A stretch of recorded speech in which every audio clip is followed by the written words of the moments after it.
so happy to be here with all of you, and especially you, Matt. Thank you, yeah. I'm excited to be with all of them too. Yeah. I like that all I have to do is raise my hands, and that's like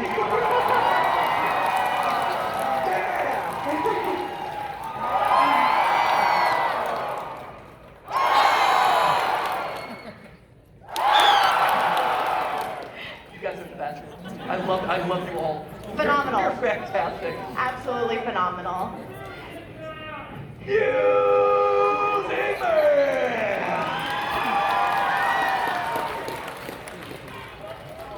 Sorry. You can't on live stream. I love the shirt though. Good shirt.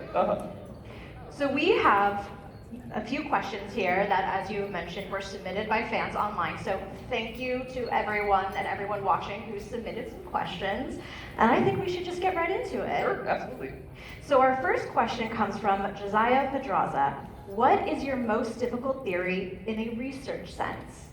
Ooh, in a research, obviously Five Nights at Freddy's. Just because you have to rethink it the entire time, there's no clear answers. No, I would say the one that sticks out in my mind is Chun-Li and her helicopter legs physics, because I had to teach myself, you know, how helicopters work, and like downward propulsion, and there's different types of helicopters, and you got side rotors, and how do legs function as propellers or a flying device, and how far is her split going, and I mean, there was a lot of stuff that went into the science of that one that it took me a couple months of in between work and a day job and all this stuff to kind of wrap my head around, like, what is all of this?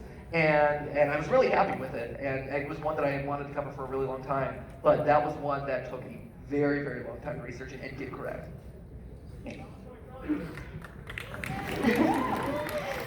Another question from Catherine Q. After analyzing a multitude of games to try and uncover their mysteries and logistics, have you ever considered developing a game yourself? Yeah, actually, 100%. So first off, I recognize that I function best as a story doctor, I think. I'm very good at looking at scripts, research, clues, and figuring out possibilities. And figuring out, hey, here are the dots that exist, and extrapolating from there, right? Or looking at with the dots that are on the table and being like, that dot doesn't make sense, that doesn't, like, it doesn't gel together, right? So I function really well in someone else's story to help refine it and grow and figure out clues and Easter eggs and things like that. That's where I love. That being said, there are absolutely stories that I have after years of studying media, both film, TV, movies, and video games, that that haven't been told yet, and I think that the audience would really like that you know, fans of Game Theory and that the community would really want to like sink their teeth into and solve. And so yeah, I've thought about it. It's intimidating because I recognize that it is not my specialty, and so finding a partner or a series of partners or whatever would be very important in that process. But yeah, I think that we have some cool stories to tell, and hopefully later this year I get the chance to kind of focus in on that. Now that I'm kind of in my retirement arc and have a little bit more time on my plate to be able to kind of open the door to those discussions and make some of those stories happen. And as kind of a follow-up, like, would there be a particular character name that you already kind of have in your mind? Ooh, a character name. Stu? Yeah, well, I like it, see? There it is, Stu. I have thought of it, actually. I mean, you know, I was gonna say Ness, I feel like it has to be there somewhere. You know, there has to be a Ness in there somewhere. And then people are like, what? Right? It could be Ness the cat, I like that.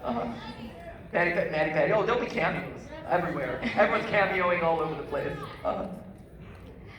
And now our next question comes from Acer Ward. What do you think the world would look like if FNaF never took off? Oh. You mentioned how it changed the world. Yeah, okay. But if it continued without, what games or genres do you think would rule the internet now? That's a really good question. If the world would look like this next. So yeah, for those of you who don't know, one of my final episodes of Game Theory was all about like the domino effect of Five Nights at Freddy's, right? Where and I think it's a fascinating story, like the butterfly effect, where one thing happens and it dominoes into this massive, sprawling series of events.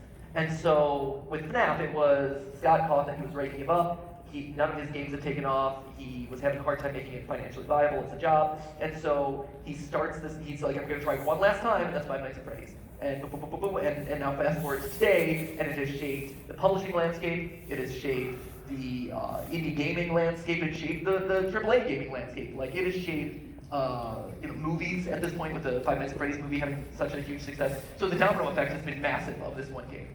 So that's what this is in reference to, just so everyone has context. It's interesting. So it says what genres would rule the roost right now. It would still be horror. And I think that horror. I mean, you saw with my presentation too. Like we as humans are so drawn to spooky, scary stuff. And for a lot of us here, it's Five Nights at Freddy's currently, or Ben Davis Machines, the Hello Neighbors of the world, this and that. The one guy with Hello Neighbor in the back. Woo! Yeah, Tinyville. But you look at like the indie gaming landscape, and people love to gravitate towards horror. But even if you look outside, like into the podcast space, you have podcasts like Serial. You have true crime podcasts, things like that. People are so fascinated with murder and mystery and intrigue and the justice system and the cruelty that people can do to each other and stuff. And so there's always going to be a market for horror, and especially when you look at YouTube, right? And where, because YouTube and Twitch are the two places that people look for gaming content nowadays, right? YouTube is bigger, but Twitch is also big on obviously on the live streaming side. But those are the predominant two. And you have this interesting collusion of factors all happening together where it has to be thumbnailable, but it also has to be brand safe at this point, because otherwise it gets throttled in the algorithm.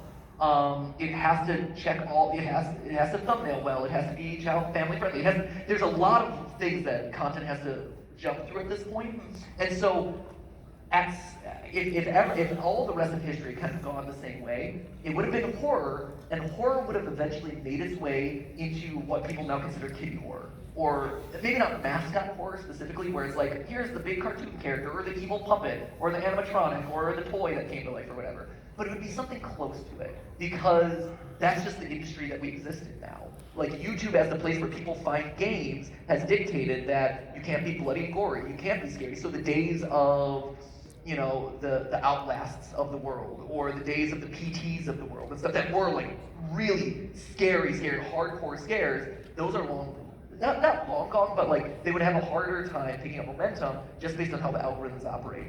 And so I think horror would still be ruling the roost and shaping things. And I think the horror landscape would look similar. It's just a question of like whether it would have gotten all the way to mascot horror. So that's my take, which is interesting. FNaF was the first to capitalize on it and kind of make those changes happen before the industry was kind of forced in that direction. Yeah. But you look across all the evidence and it all points in this direction, which is really fascinating. But hey, that's just not. I feel like that was a mini episode, right? That was just like a mini episode happening right there in a moment. The Game Theory.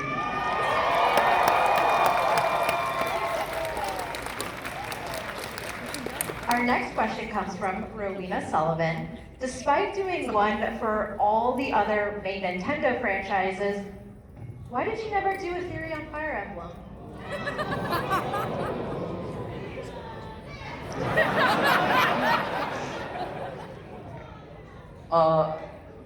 How can I phrase this in a positive way? Because I respect you guys and I fear you guys. I mean, like to be honest, right? It's because I respect and fear you guys. Like I knew that Fire Emblem is a huge franchise with a lot of deep and rich lore attached to it, and I knew that it was not a franchise that I grew up playing. It was not one I was familiar with, and for me to catch up with it and to make myself an expert into all the things that I would need to have become an expert in to make a theory about that franchise, especially from a lore perspective. Maybe I could have done a science episode, but especially from a lore perspective, like I did not feel like I would be able to do it justice. And I knew that if I did it wrong, I would not live to see the day where I would not hear the end of it, right? And